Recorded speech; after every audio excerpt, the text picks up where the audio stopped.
Hello folks, it's David Edgar here. I'm the host of Heart and Hand, the Rangers podcast, and I'm joining you today after our 4-1 victory over Falkirk in the Cup at Ibrox.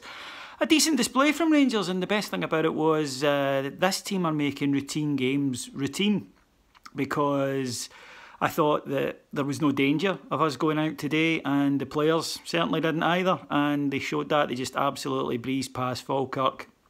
They're not a great side, they're not having a great season, but, these are the games that were causing us trouble before, so I don't think that, earlier in the season anyone would have been wholly confident of getting that victory there, especially not when we lost the kind of goal that we lost. What happened? Well, it was Jason Cummings' first start at Ibrox and he got us a hat-trick.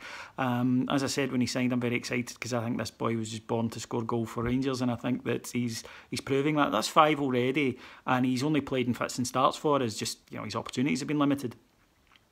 I think he's going to go on and score barrel loads for us, and making him permanent in the summer for 600 grand is a no-brainer, even if he hasn't played a lot, because especially if Alfredo Morelos is going to be heading out the door, then I think you've got a ready-made replacement there. This guy will score goals in Scotland. His first goal today was beautiful, perfectly timed run on in off the left, found himself out actually on the right-hand side byline, and from an acute angle just curls a perfect shot past the goalkeeper into the far corner of the net.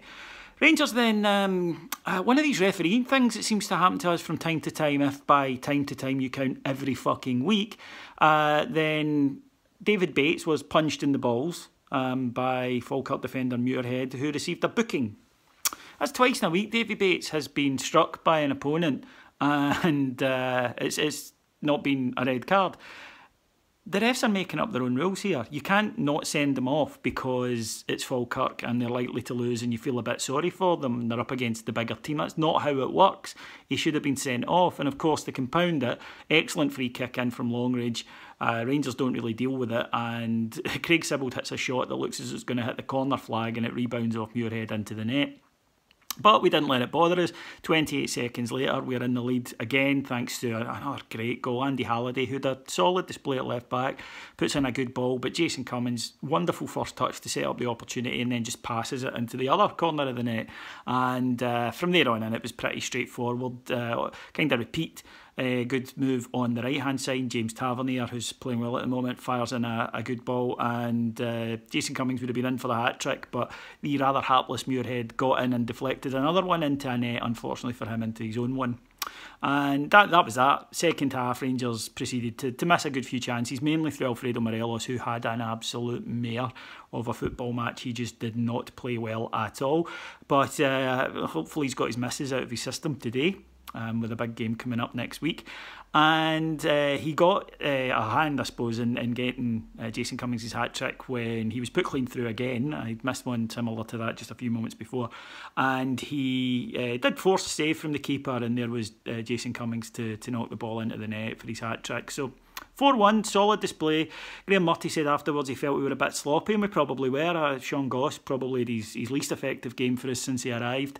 Morelos had a really bad game. Windass sort of drifted in and out, but I did feel that Greg Docherty again, who looks a snip at 600 grand. I mean, well done to Dave King for setting up that guy to scam Hamilton Accies, as I read on a Celtic blog, because that was masterful to get them to accept 600 grand for him. That's a great bit of business already. That guy is just, he's an absolute beast in the middle of the park. Love him to bits already. And but decent displays. Jason Cummings obviously has put himself back into the frame for next week. Alves, I thought, didn't. Bruno Alves came in for Russell Martin, and I don't think did particularly well. He's good in the air, as we know, but he gave away a multitude of stupid free kicks. He was sluggish. I think he plays too deep because obviously he's worried about his lack of pace, and that brings the whole defence deep and they don't look comfortable.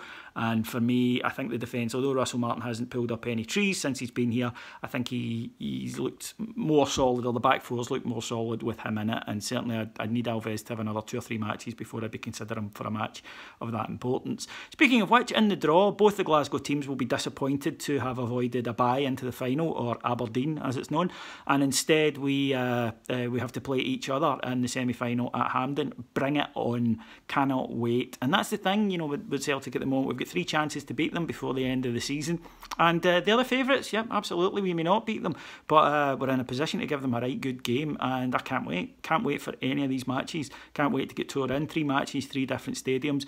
I think Rangers have got an outstanding chance of winning this cup, and if we knock them out, though, let's not forget that we've still the final to play, like we did 2 years ago, and turn up for that. But I don't think they will. Graham Murty spoke afterwards about, you know, the team can play better than that.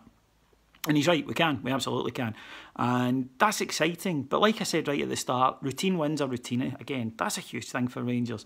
It's been far too long since that's been the case. And now we can turn up at Ibrox safe in the knowledge that if we even play 70-80% of our best, we're going to win. And that's a good thing to be in, but aim for 100, start handing out doings. But when Rangers weren't playing well early in the season, we got beat. And when we were playing well, sometimes early in the season, we got beat. That's not the case now.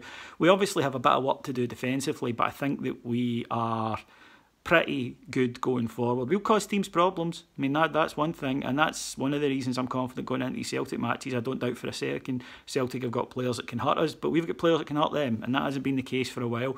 So really interested to see how the manager lines up next week. I think it's going to be a cracking game. Can't wait for it. Can't wait for the semi-final. And if you'd said that to me in December, I'm not sure I would have felt that I would have felt that way, shall we say.